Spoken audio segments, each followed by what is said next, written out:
Insights from the world's best medical minds. You are watching therightdoctors.com. Dr. Bhandari is an experienced physician and diabetologist and also a fellow of Royal College of Physicians, London and Edinburgh. Dr. Bhandari has a unique distinction of being honorary physician to His Excellency, the Governors of Rajasthan. Dr. Sudhir Bhandari, congratulations on the management of patients of COVID-19. I believe you have successfully treated two COVID-19 Three. three COVID-19 positive patients. I think there was a couple with a couple of Italian patients. Yes. Yeah. Can you please, because everybody wants to know how you manage, so can you please elaborate what treatment was given to these patients? Yeah, thank you, Dr. Parikh. It's a pleasure talking to you.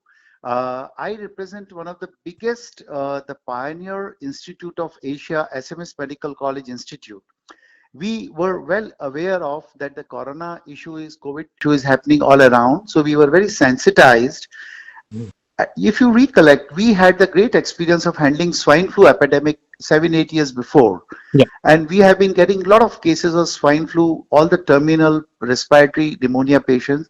Yeah. So when we were prepared for this, much before the first patient came, we had studied, we have a core team of consultants in SMS Medical College. We studied a lot of literature, we checked up a lot of trials, etc. And when these first three patients, one Italian couple and a elderly or Indian person from Dubai came, second and third were the senior citizen with high risk group. Okay. The second was a 69-year-old Italian with the emphysema.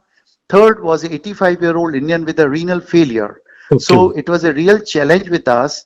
Yeah. We checked up the literature, and whenever a COVID patient comes, it requires intense medical management, intense supportive management, and definitely we had to work upon anything which we can do to reduce the viral replication and to reduce the virus load.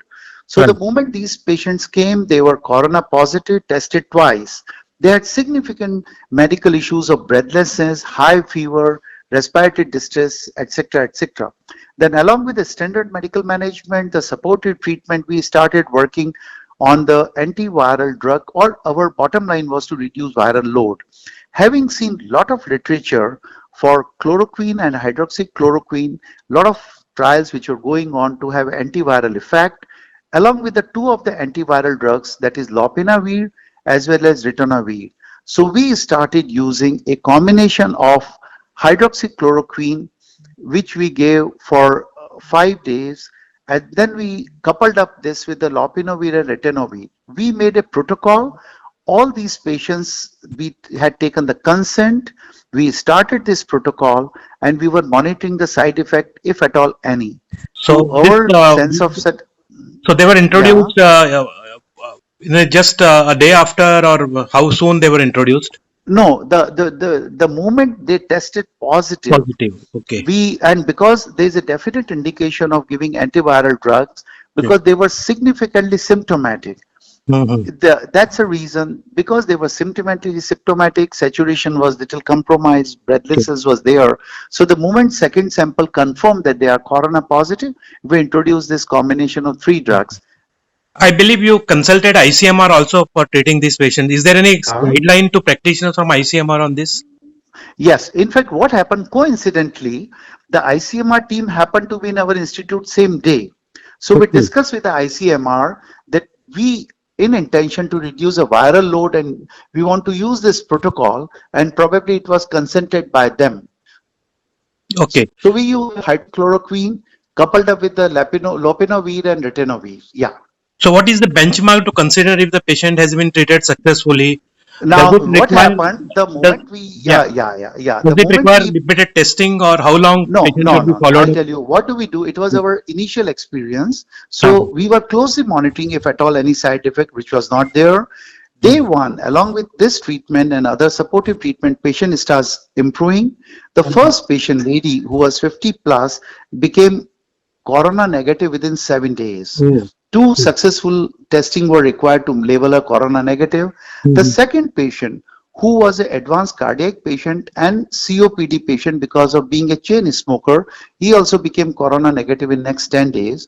And the best part, we had the third patient who was a senior citizen, 85-year-old man with a renal failure became corona negative, and all the 3 patients were discharged happily.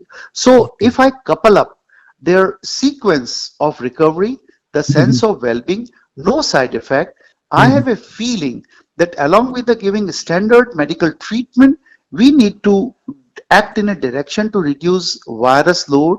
We need to reduce the viremia, and this will be documented by fast recovery as well as corona being negative. Now we have got 6 more patients positive with us.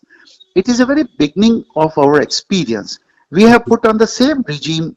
We started hydroxychloroquine and we put on antiviral. If there are some, all of 6 have given consent to be given. Suppose we come across any person who has not been put on this regime. So shorter duration of the person on regime to be corona negative, faster the recovery, better being the respiratory symptoms, clearing of the pneumonia patch on X-ray, improvement of the oxygen saturation, requiring lesser of oxygen and lesser of BiPAP support. So I'm sure over the period of time, all these parameters are going to make our conviction stronger that yes, we should be able to reduce the virus load by using these newer drugs. There is a study from China where chloroquine has been used and it improved the pneumonia. And there is a study from France where they have used hydroxychloroquine with azithromycin. Azithromycin. So what is your view? Let me tell you, in fact, we checked a lot of literature. The chloroquine was used in SARS and MERS also. And because of the toxicity of these viruses, there was every valid reason that we could use this chloroquine or hydroxychloroquine in our patients. Similar study, although it was a short study from France with 26 patients only, but this study clear-cut mentions that in the people whom they gave chloroquine and azithromycin, the patient's recovery was much faster and the patient became corona negative and recovery was much faster. I think we look what studies, more number of patients to be looked into this perspective.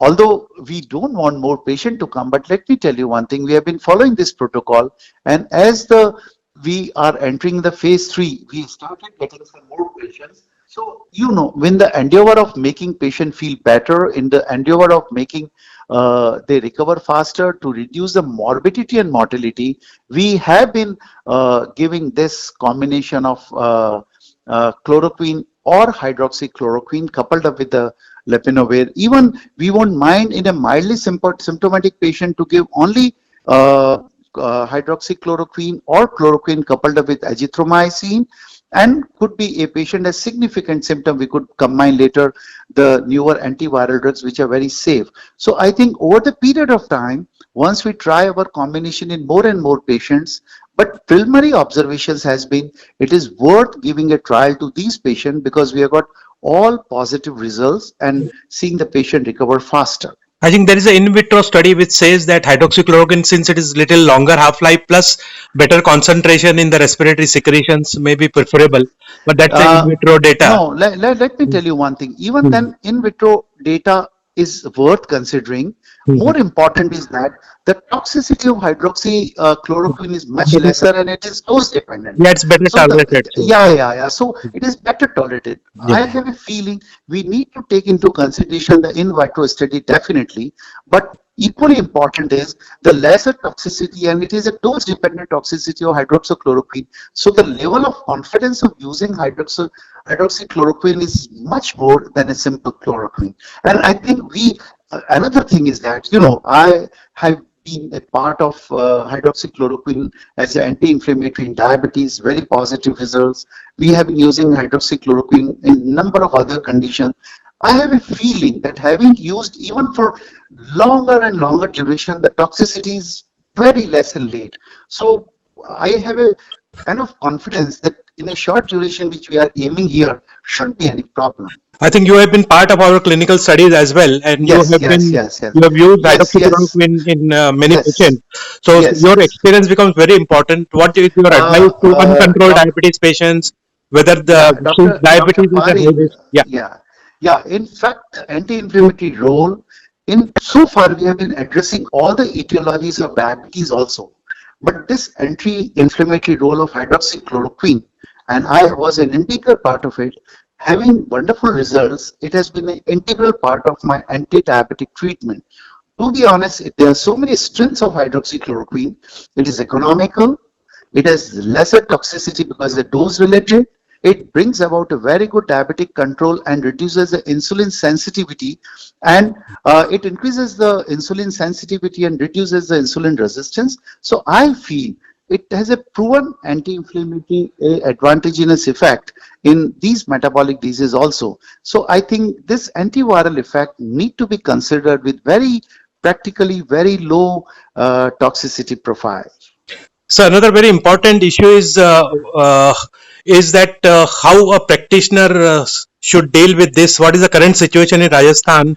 Now, And I since there would is a suggest, fear of yeah. community spread, what measures should be undertaken to prevent First this of spread? all, I must tell you, we are entering the phase 3 of corona spread.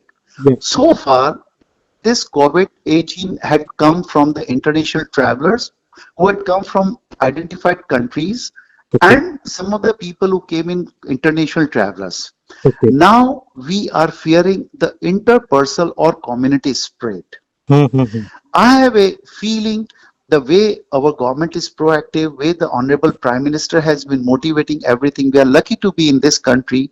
Yeah. I have a feeling that if each and every citizen of our country follows these basic principles of total isolation for next 2 to 3 weeks, following the principles of frequent hand washing, following the principles of preventing the congregation, following the principle of not going into public places, and I think it is a moral responsibility of all of us to prevent the interpersonal community spread. Now, if you look at the other countries also, first 3 weeks was almost a flat curve. Fourth and fifth week, it zoomed up like anything. So I think we keep our finger crossed. I have a appeal to all my fellow Indians, fellow colleagues, that please maintain quarantine. Especially, I would strongly appeal to my senior citizen colleagues who have diabetes, who have hypertension, who have kidney problem, who are immunocompromised, who are a COPD patient on steroids or inhalers, and for any other reason they have a low immune status. Probably they need to keep themselves away, keep taking all the measures of hand wash, all the measures of preventing the virus These affecting high them. risk group which you mentioned, besides Yeah. isolation, do you recommend any prophylaxis to these Yes, people? to be honest, there has been a lot of few studies of prophylaxis with again the hydroxychloroquine. Yeah. But I would wait for some more time for Okay. having definite value for this prophylactic proposal. I would let the authenticated Okay. journal like Okay. New England Journal and say, Okay. I would theoretically I would say Okay. sooner or later it will be included in prophylactic armamentarium. But you know, we stay in such a country that there has to be a rock solid evidence for any advice. Otherwise, little misuse or overuse of any prophylactic medication will be very detrimental. So I would recommend for my general practitioner colleagues and doctors that if we suspect COVID manifestation, if someone has a travel history, contact history, and now even without history, because we are entering in phase 3, if someone has fever, cough, cold, and suspected symptoms, it will be better to meet a consultant, better to think in direction of that. And now the new ICMR guideline says that any person who has a respiratory symptom with or without contact need to be tested for COVID-19. I And think the it's a very moment, important thing which you are saying. I think yeah. these So are very and now important the new advice. new ICMR guidelines are any person who has cough, cold, fever, even without contact with the suspect or contact with the patient, need to get himself investigated because we have started having community cases. So if you are COVID positive, then I would still feel hydroxychloroquine is a great drug to begin in mild patient. With the newer studies, we may combine with azithromycin, which is again a harmless drug. And in the moderate and the severe symptoms, or if there's a patch of pneumonia on X-ray, or there's a falling oxygen saturation, falling blood pressure, there's a tachypnea, breath, general condition is low, I think we can club hydroxychloroquine with antiviral therapy, and which is very safe, very well effective, like lopinavir and ritonavir. So I'm sure I must thank Dr. Parikh. I think your dedication, Dr. Anil Parikh, your research of hydroxychloroquine is helping us, and I think helping country and helping world. All compliments to you, Dr. Anil Parikh. Thank you, sir. Finally, what is your advice to practitioners in rural areas? My advice to practitioners in rural area will be twofold, Dr. Anil. First, advice in a present situation of COVID-19. In a present situation, my dear doctor colleagues, that we have to protect our country from entering into phase 3. That is ensure complete isolation. Don't see non-critical patients. If at all you see any critical patient with respiratory symptom, better you protect yourself using N95. N95 mask is not essential for public at large. I must clarify. There's been a rat race of acquiring N95 masks by public, which is not required. So it should be N95 mask for doctors only. I think this is a very important advice for our rural colleagues. Yeah, so rural colleagues, that please educate people. Simple 3-layer surgical mask is enough if someone is coughing. Otherwise, for a common population, I again repeat, there is no need of mask. Maintain a distance of 5 to 6 feet from any person whom you are talking to or who you are interacting. A normal person doesn't require any mask. If someone has a cough, cold, sneezing, he can use a mask, triple layer, and N95 is only for medics, paramedics, or consultant who see a patient. Second, one of the most important thing I must share with you, that this virus gets, when someone coughs or someone sneezes, this virus settles down on any of the surfaces. So frequent hand washings are very, very important. Yes. One important advice I like to give you, my rural colleague, that the first station when this virus enters the body, it is your throat mucosal lining and the mucosal lining of sinuses where the virus grows. So if you can take warm water few times a day, and you can take a steam inhalation through your nose and mouth few times a day or after exposure, you deactivate, or it will help you to deactivate virus. So I would strongly recommend my colleagues and my countrymen in rural area to drink warm water, to take steam, etc.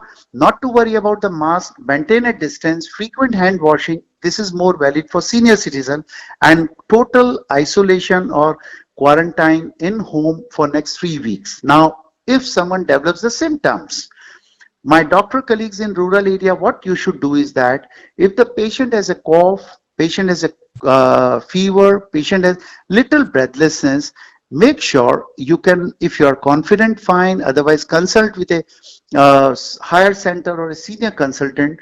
Get him examined for the COVID-19, which is a new ICMR guidelines to test everyone with a suspected respiratory symptom. And moment you find, it will be logical and prudent to start hydroxychloroquine. May combine azithromycin in mild cases. Thank you. Moderate severe cases, you can combine antiviral drugs.